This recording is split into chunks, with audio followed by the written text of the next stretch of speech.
Hello guys, I welcome you all to Dramatic Science. It's me, Oyon. Today is the third lecture of the topic work, power and energy. So let's see what will be our main topics of discussion today.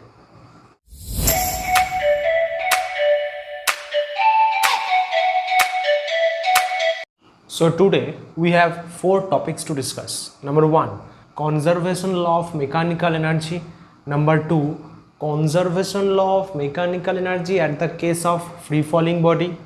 Number three, conservation of mechanical energy at the motion of a pendulum. And number four, some numericals related to this chapter.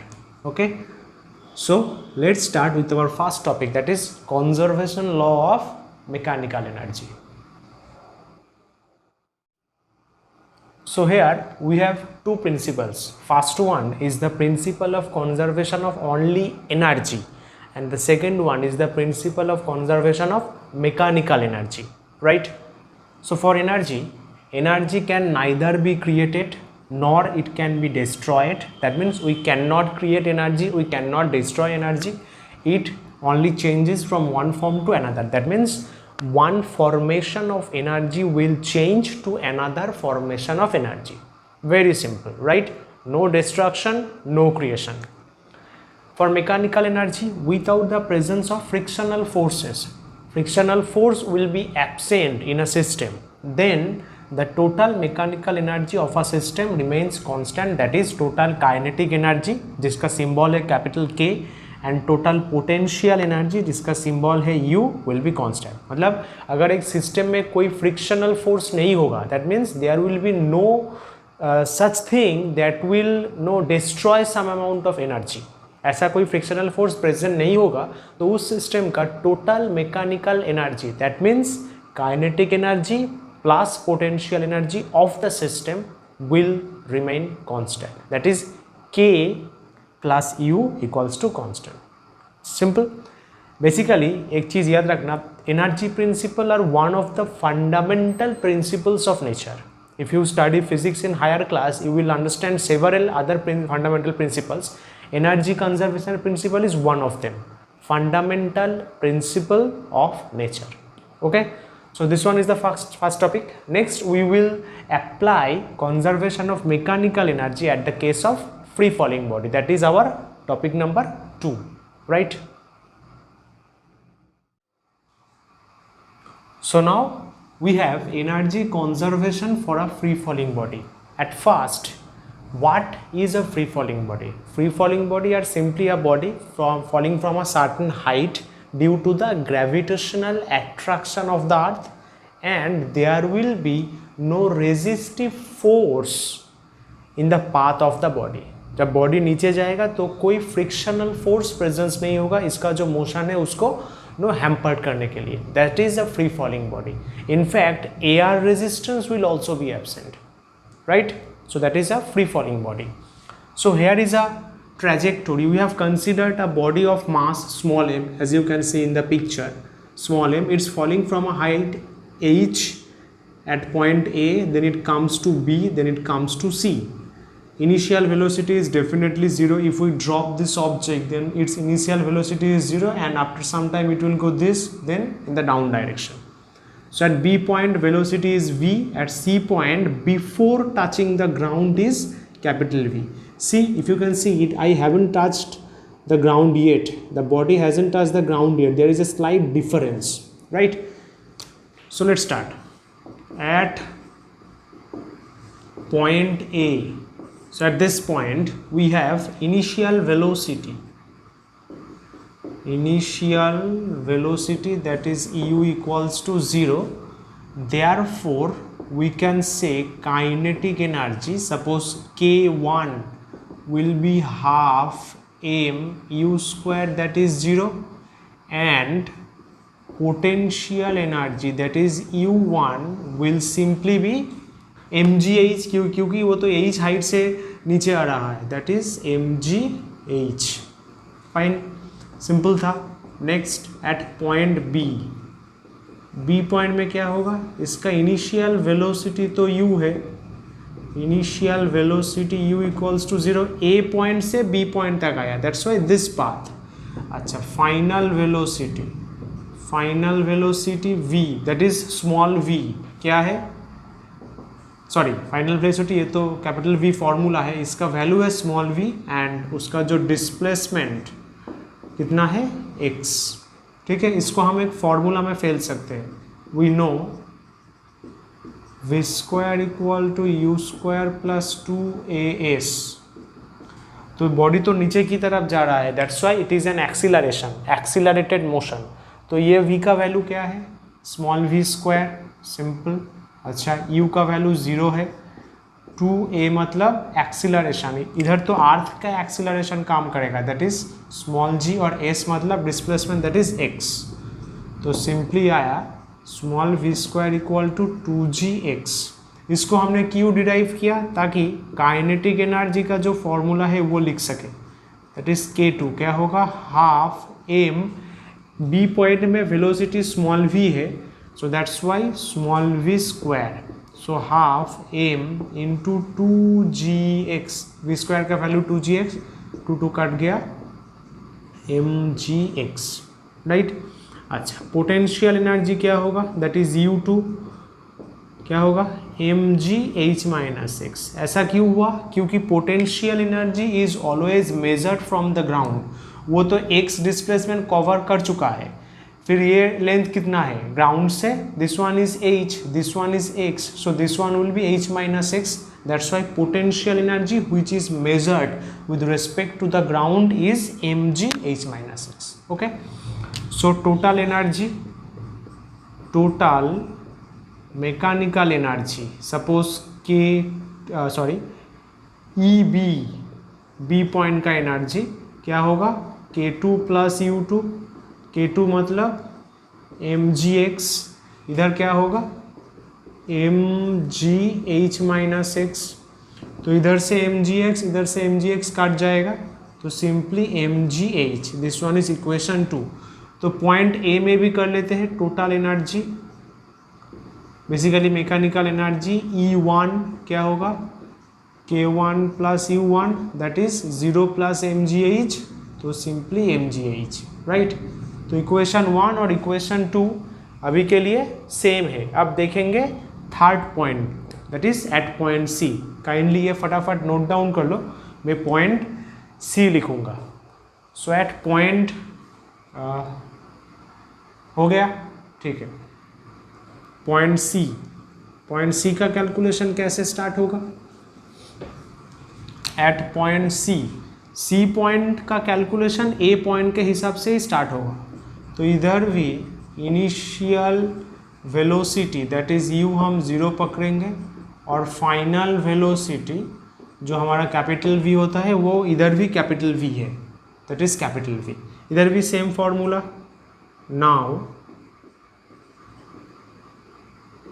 v square equal to you square plus 2as, इधर क्या होगा, v की जगह तो v होगा, v square, u तो 0 है, equal to 0 plus 2a का क्या होगा g s मतलब कितना डिस्प्लेसमेंट हुआ। I am considering from a to c, that means ये पूरा डिस्टेंस कवर अप होगा, दैट्स वाई h लेंगे, h। तो सिंपली v स्क्वायर क्या आया 2gh, फिर काइनेटिक एनर्जी निकलेंगे, that is k3 equals to half m capital V square, that is half m capital V square मतलब 2gh, 2 कट गया, that is simply mgh, right। फिर potential energy क्या होगा इस पॉइंट पे, देखो ये तो बस ग्राउंड टच करने ही वाला है, that's why there will be very small height और no height, so that's why potential energy will be 0, right. इन दोनों को ऐड कर देंगे, therefore total mechanical energy C point में दैट इज EC क्या होगा, K3 plus U3, this one plus this one, that is simply mgh। ये है इक्वेशन 3।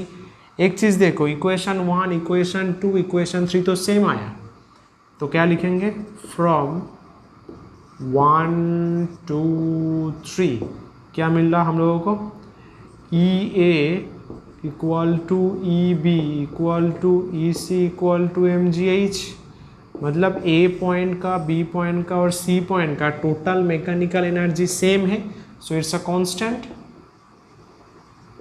यही तो स्टेटमेंट था प्रिंसिपल का जी, कि एक मोशन में हर एक पॉइंट में मैकेनिकल एनर्जी कांस्टेंट होगा। So this is conservation of mechanical energy for a free falling body, free falling body. ठीक है, तो आया समझ में? अगर नहीं समझ में आया तो प्लीज़ वीडियो को रिवाइंड करो, बैकवर्ड में लेके जाओ, पॉज करके करके देखो, लिखो और समझो। Fine, so this one is for free falling body. Next we have our third topic, that is pendulum motion energy conservation, that is conservation of mechanical energy for the motion of a simple pendulum. Okay,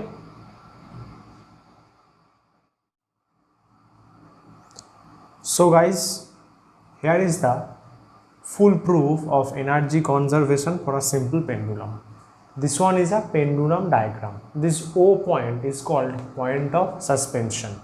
This string is a pendulum. It is initially at A position. We apply a certain amount force to this pendulum and it will move in like this. Okay, so from A position it starts with a velocity v and reaches B, then coming to A it reaches C. We need to verify whether its total mechanical energy remains constant at the point A, B and C.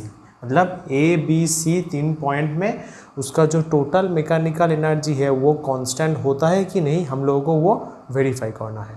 Right, so at point A, this point पे, this is called equilibrium point और mean point. इस point पे force apply किया था, that's why velocity is v. So kinetic energy is half M V square. v का value simple formula v square equal to you square plus 2as। इधर तो a होगा g gravitational acceleration और s मतलब कितना height, ये जो object है कितना हाइट रीच किया, दैट्स वाई s की जगह h, और u तो 0 है इनिशियल वेलोसिटी। सो v की जगह बिठा दिया, ये रूट है, स्क्वायर है तो रूट हट जाएगा, ये 2 कट जाएगा तो सिंपली mgh। और ए पॉइंट में तो नॉर्मली कोई हाइट नहीं है, ए पॉइंट तो ग्राउंड के साथ एकदम नो कनेक्टेड है, मतलब क्लोज है, that's why no height, so its potential energy is 0। इन दोनों को ऐड कर देंगे तो क्या आएगा, total mechanical energy at point A, that's why E A, that is mgh। Okay, next B point चलते हैं। बी पॉइंट में जब जाएंगे तब ये ए पॉइंट से आके बी पॉइंट में थोड़ी देर के लिए it will stop for a certain small amount of time, that's why its velocity is 0। So kinetic energy उधर क्या होगा, बी पॉइंट में 0। पोटेंशियल एनर्जी तब क्या होगा, बी पॉइंट तो ग्राउंड से h हाइट ऊंचा है, दैट्स वाई mgh। दोनों को ऐड कर देंगे तो सिंपली mgh। राइट, फिर आएंगे सी पॉइंट पे, दिस कैलकुलेशन। सी पॉइंट में भी सेम कंसेप्ट है, सी पॉइंट में वेलोसिटी 0, काइनेटिक एनर्जी 0, पोटेंशियल क्या होगा, ये तो h हाइट है, दैट्स वाई mgh, दोनों को ऐड कर देंगे सो mgh।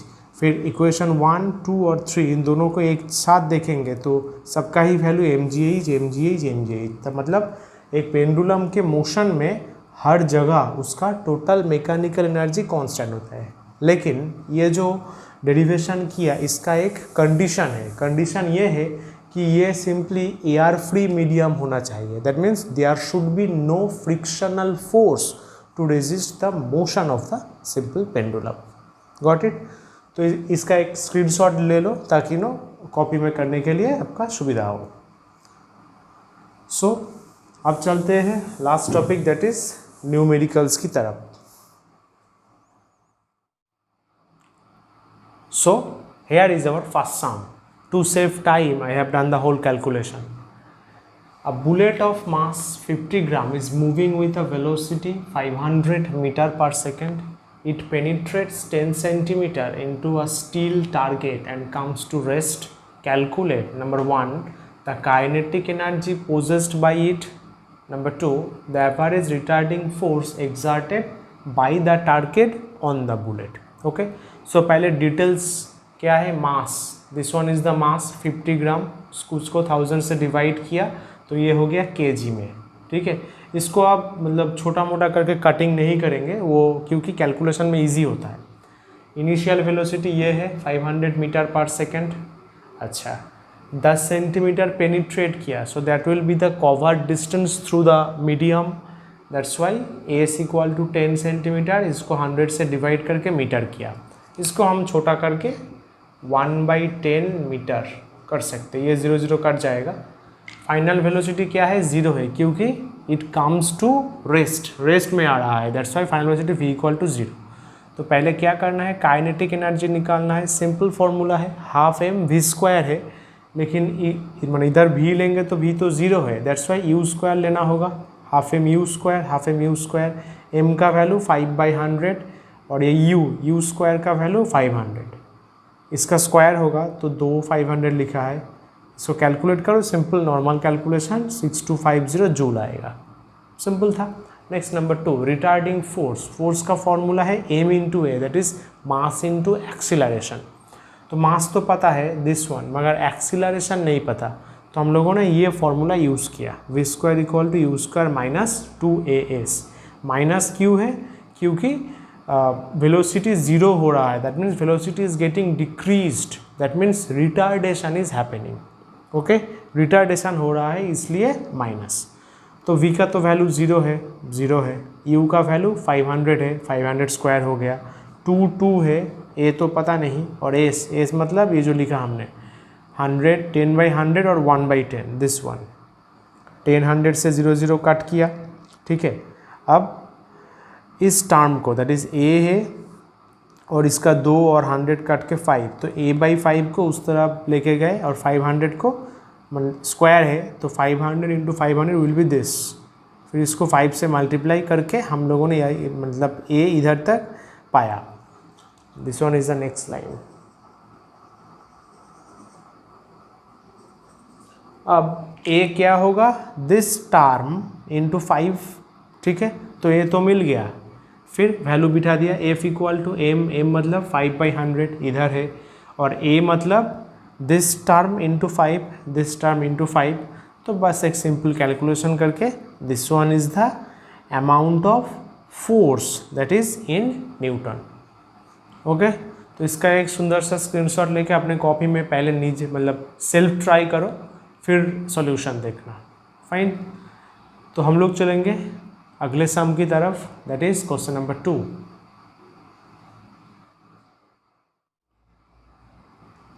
So now we have our second sum. This one is a path. A skier from point A to B will travel like this in this direction. The height of A point is 75 meter and that of B is 15 meter. So the question is 75% of skier's gravitational potential energy between A and B converts kinetic energy at B. मतलब ये A point और B point में skier का जो gravitational potential energy का difference होगा वो convert होगा काइनेटिक एनर्जी में, कहाँ पे, B पॉइंट में। आया समझ में, A और B पॉइंट में जितना ग्रेविटेशनल पोटेंशियल एनर्जी का डिफरेंस होगा उसका 75% काइनेटिक एनर्जी में कन्वर्ट होगा B पॉइंट में। That is the thing. Calculate at which skier arrives at B, मतलब B पॉइंट में वो कितना वेलोसिटी से रीच करेगा वो कैलकुलेट करना है। तो हम लोगों ने पहले ही change in potential energy calculate कर लिया, mgha this height minus mgh this height. तो mg तो कांस्टेंट है, ha मतलब 75, hb मतलब 15, तो ये आया। ये जो दो पॉइंट है A और B पॉइंट में ग्रेविटेशनल पोटेंशियल एनर्जी का डिफरेंस। अच्छा, अकॉर्डिंग टू क्वेश्चन इसका 75% that is 75/100 of mg into 60 will be converted into kinetic energy at the point B। This is the formula, half mv square. B point में velocity v होगा तो half mv square. Okay, mm cut गया, ये cut गया। अच्छा, 10 को ना किसी के साथ नहीं काटना, तो ये इजी होता है कैलकुलेट करने में। G10 इधर 2 चला आया, equal to v square, 10 10 cut गया, तो simply v equal to root of 75 into 6 into 2, इसको कैलकुलेट करो लगभग 900 आएगा, उसका रूट तो क्या होगा 30 मीटर पर सेकेंड। आया समझ में? सो बी पॉइंट में कितना वेलोसिटी से वो रीच करेगा, दैट इज 30 मीटर पर सेकेंड। तो इसका एक स्क्रीनशॉट लेके कॉपी में कर लो। So guys, that's all in today's session. Basically this is the last lecture of work power energy series, right? I will give the link of lecture 1 and 2 in the description, and if you feel any doubt, do contact me on Instagram or no comment section, right? तो channel को subscribe कर देना, and if it helps this topic, give a thumbs up। तो मिलेंगे अगले video में, तब तक नमस्कार, bye bye, have a good time.